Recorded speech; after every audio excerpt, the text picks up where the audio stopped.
सत्य प्रेम करुणा हरि ओम माधवा सत्य प्रेम करुणा हरि ओम माधवा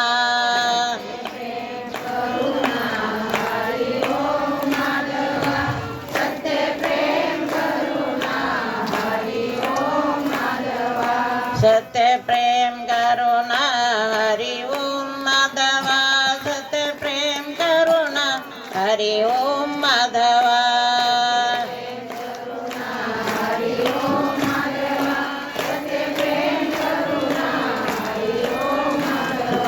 राजाधरा सद्गुरुनाथ जयराम महाराज की जय. सर्व व्यासपीठाला वंदन करून आणि जमलेल्या सर्वांच्या अंतर्यामी परिशुद्ध चैतन्य मूर्तीला नमस्कार करून आज या ठिकाणी जयराम महाराजांची सेवा करण्याची संधी आलेली आहे आणि तुम्हाला सुद्धा श्रवण करण्याची सुसंधी आहे आणि सर्वांगाचे अंग करून आपण सर्वांनी या ठिकाणचे विचार ऐकून मनन करायचं आहे. या ठिकाणी विचार मांडलेला आहे शुद्ध सारते श्रवणा शुद्ध प्रत्ययाचे मनना विज्ञानी पावता मना सहजाचे होते. म्हणजे काय की नवविधा भक्ती आणि चतुर्विधा मुक्ती या दासबोधामध्ये समर्थाने वर्णन केलेले आहे आणि सर्व ग्रंथांचं सार आहे. आणि ते सार काय आहे तर ते सार आहे शुद्ध सार ते श्रवण. श्रवण कुठलं करायचं म्हणतात तर ते श्रवण आहे आपल्या जीवनामध्ये 24 तासामध्ये 21,600 श्वास येतात आणि जातात. या प्रत्येक श्वासाकडे जीवाने लक्ष देऊन गुरुनं दिलेलं नाम ऐकायचे आणि ते नाम आपण जेव्हा श्रवण करतो त्यावेळी या जगामध्ये जे काही सत्य घटना आहेत आणि ज्या असत्य घटना आहेत याचं सार काय ते समजून प्रत्येकाने संतांनी आत्मानंदाचं सुख घेतलेलं आहे आणि ते सुख आल्यानंतर आनंदोरे आजी आनंदोरे सभाय आभ्यंतरी परमानंदोरे. परंतु हे सर्व करत असताना या जीवाला अनेक मोहामधून जावं लागतं, विकृतीमधून जावं लागतं आणि त्याच्यामुळे काही कर्माचे सिद्धांत घडतात. त्याबद्दल ते मी थोडंसं सांगून पुढे जाते. एक कर्माचा सिद्धांत असा घडला, अनेक सिद्धांत आहेत पण थोडासा चुटका. सीता एके वेळी बगीच्यामध्ये विहार करत असताना एक पक्षी आपल्या पत्नीला गर्भिणीला रामायण कथा सांगत होता. मग हिनं रोज ऐकत होती. कोण? सीतादेवी. आणि तिला ते गोड वाटत होतं. आता गोड वाटलेली वस्तू टाकून देऊ वाटत नाही, याला म्हणायचं मोह. पण तो चांगल्या गोष्टीचा मोह होता, रामायण ऐकण्याचा होता. मग तिने काय विचार केला की इथं रोज येऊन ऐकण्यापेक्षा या दोघांना आपल्या पिंजऱ्यामध्ये जर कैद केलं तर आपल्या राजवाड्यामध्येच हे ऐकता येईल ना. असंच तिनं विचार केला आणि दोन्ही पक्ष्यांना कैद केले आपल्या पिंजऱ्यामध्ये.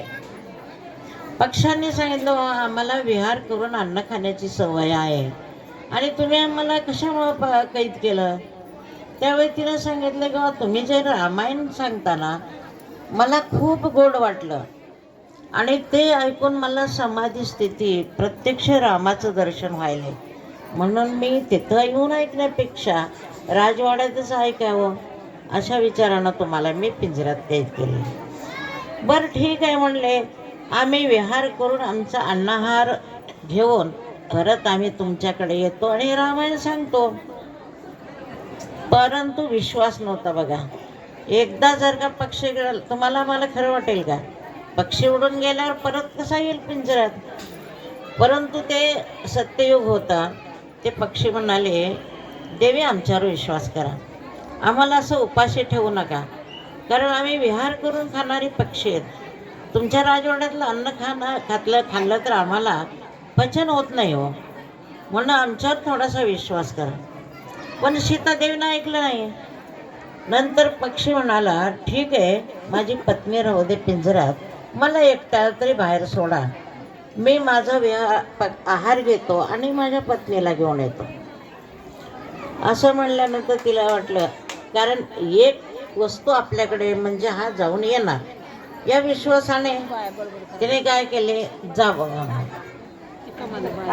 तो पक्षी गेला, सगळीकडे विहार केला, आपण स्वतः अन्नग्रहण केला आणि पत्नीला घेऊन यायला थोडा उशीर लागला. आता माझ्या पतीला कुणीतरी गिळंकृत केलं, कुठंतरी मारलं काही की, ह्या अविश्वासाने तिने आपले प्राण त्याग करण्याची वेळ आली होती.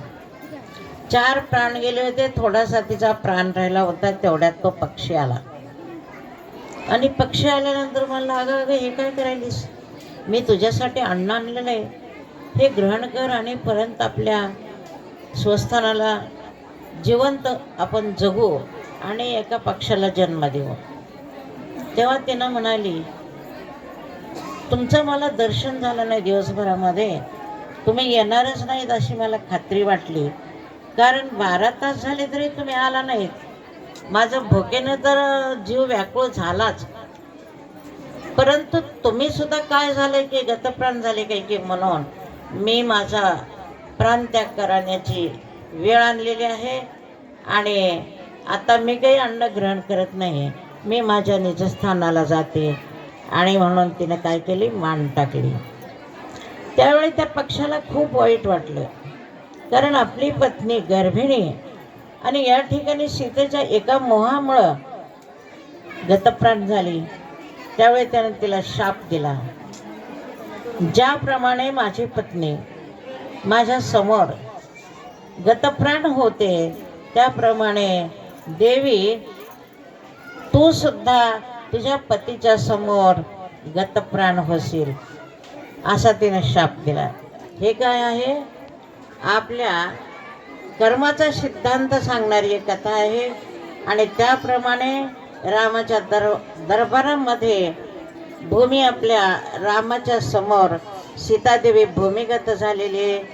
हा दृष्टांत आपण आपल्या समोर लक्षात ठेवून काय करायचं आहे, आता या पिरियडमध्ये या वेळेत जे काही आम्ही श्रवण करतोय ते श्रवण लक्षात